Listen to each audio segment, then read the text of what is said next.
चलिए इस स्लाइड में बात करते हैं एक और क्वेश्चन की। क्वेश्चन नंबर 142 मॉसबी की फंडामेंटल ऑफ नर्सिंग। बच्चे मॉसबी का हम सॉल्व कर रहे हैं फंडामेंटल ऑफ नर्सिंग और हम पहुंच चुके हैं क्वेश्चन नंबर 142 में। यहाँ देखिए, what clinical finding indicate a nurse that a client may have hypokalaemia. यानी ये आपसे जानना चाह रहा है हाइपोकैलिमिया के साइन एंड सिम्टम क्या होते हैं, तो साथ ही साथ हमें पढ़ लेने चाहिए हाइपरकैलिमिया के साइन एंड सिम्टम क्या होते हैं, क्योंकि ये दोनों ही नॉर्थ सेट एग्जामिनेशन में बहुत बारी पूछे गए हैं। आपको यहाँ से याद रखना, मैं आपको आंसर बता देता हूँ, फिर हम डिस्कस करते हैं साइन एंड सिम्टम। लेकिन ये बहुत फेमस क्वेश्चन है। जब भी हाइपोकैलिमिया हो, जब भी बॉडी में पोटेशियम की मात्रा कम हो, उस व्यक्ति में एब्डोमिनल डिस्टेंशन देखने को मिलती है। याद रखिएगा, एब्डोमिनल डिस्टेंशन देखने को मिलेगा हाइपोकैलिमिया की कंडीशन में। अब इसको समझने की कोशिश करते हैं। देखिए, यहाँ पर आप देख पा रहे होंगे पोटेशियम डेफिशिएट यानी हाइपोकैलिमिया की कंडीशन है। क्या देखने को मिलेगा? Decrease intestinal motility. याद रखना, इंटेस्टिनल मोटिलिटी डिक्रीज होती है, जिसकी वजह से आपको एब्डोमिनल डिस्टेंशन देखने को मिलेगा हमेशा। हाइपोकैलिमिया और एब्डोमिनल डिस्टेंशन को हमेशा याद रखना। उसके बाद कुछ और इम्पॉर्टेंट, जैसे कि रेस्पिरेशन सैलो हो जाएगी, एल्कलॉसिस देखने को मिलेगा। एल्कलॉसिस कैसे बचे? मान लीजिए कि ये एक सेल है, अब इसमें पोटेशियम हो चुका है कम, पोटेशियम हो चुका है, आपको इस पेशेंट में बहुत कम पोटेशियम है और पेशेंट का हम जानते हैं कि इंट्रासेलुलर जो कैटायन है सबसे ज़्यादा वो कौन सा है? पोटेशियम है।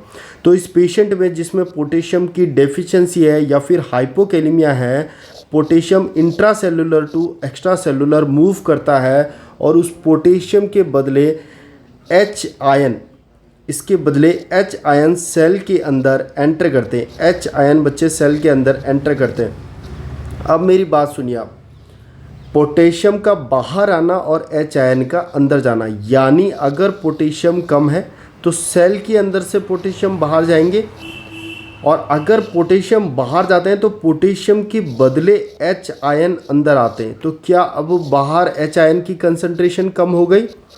H आयन की कंसंट्रेशन कम होना दर्शाती है एल्कलॉसिस को। किसको दर्शाती है? एल्कलॉसिस को। इसीलिए उस व्यक्ति में जिसमें हाइपोकैलिमिया है, उस व्यक्ति को देखने को मिलता है एल्कलॉसिस। इसी का उल्टा मान लीजिए किसी व्यक्ति को हाइपरकैलिमिया है, बहुत ज़्यादा पोटेशियम है ब्लड में, वो जब सेल में एंटर करेगा, क्योंकि हाइपरकैलिमिया है तो वो ज़्यादा सेल में एंटर करेगा, उसके बदले बच्चे H आयन आपको देखने को मिलेंगे, उसके बदले सेल से बाहर आते हुए। और इस पेशेंट को आपको देखने को मिलेगा, बताइए, अगर H आयन ज़्यादा बाहर आ रहे हैं इंट्रासेलुलर टू एक्स्ट्रा सेलुलर, इस पेशेंट में एसिडोसिस देखने को मिलेगा। एसिड की मात्रा बढ़ जाएगी क्योंकि H आयन की कंसंट्रेशन बढ़ गई है। यानी कि हाइपरकैलिमिया के मरीज में, ये मॉसबी में आगे भी पूछा हुआ है, एक पेशेंट जिसमें हाइपरकैलिमिया है उसमें क्या देखने को मिलेगा? एसिडोसिस। जबकि एक पेशेंट जिसमें हाइपोकैलिमिया है उसमें क्या देखने को मिलेगा? एल्कलॉसिस। चलिए, अब यहाँ पर आप समझ चुके होंगे एल्कलॉसिस क्यों हो रहा है। तो एल्कलॉसिस याद रखिएगा, वीकनेस याद रखिएगा, वीकनेस मरीज में देखने को मिलेगी, थकावट देखने को मिलेगी। एरिथमिया तो हमें पता ही है, पोटेशियम से एरिथमियाज होते हैं, लिथार्जी, थ्रेडी पल्स, और सबसे इम्पॉर्टेंट है इंटेस्टिनल मोटिलिटी कम मिलेगी, जिसकी वजह से एब्डोमिनल डिस्टेंशन देखने को मिलेगा। वही हम बात करते हैं हाइपरकैलिमिया की। चलिए बात करते हैं, अगर किसी मरीज में पोटेशियम का लेवल बढ़ जाए, हाइपरकैलिमिया हो जाए, तो क्या देखने को मिलेगा? बच्चे क्रैम्प्स आएंगे, मसल ट्विचिंग होगी, पैरेस्थीसिया। क्रैम्प्स इंपॉर्टेंट है, याद रखना, वो आपसे पूछेगा क्रैम्प्स कब आएंगे? जब हाइपरकैलिमिया होगा।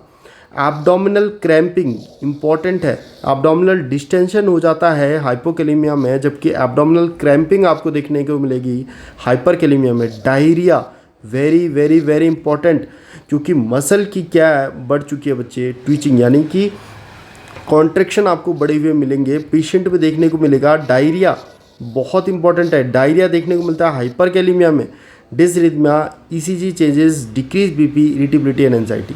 तो आपको मेनली कौन कौन सी चीज़ें याद रखनी है, एक तो एब्डोमिनल डिस्टेंशन नहीं भूलिएगा, डायरिया नहीं भूलिएगा, क्रैम्प्स नहीं भूलिएगा, मसल ट्विचिंग नहीं भूलिएगा, और हाइपोकैलेमिया में एल्कलोसिस नहीं भूलिएगा, है ना। इंटेस्टिनल मोटिलिटी का कम हो जाना, एब्डोमिनल डिस्टेंशन होना, ये चीज़ें, वीकनेस, ये चीज़ें नहीं भूलिएगा। ओके, इस स्लाइड में इतना ही।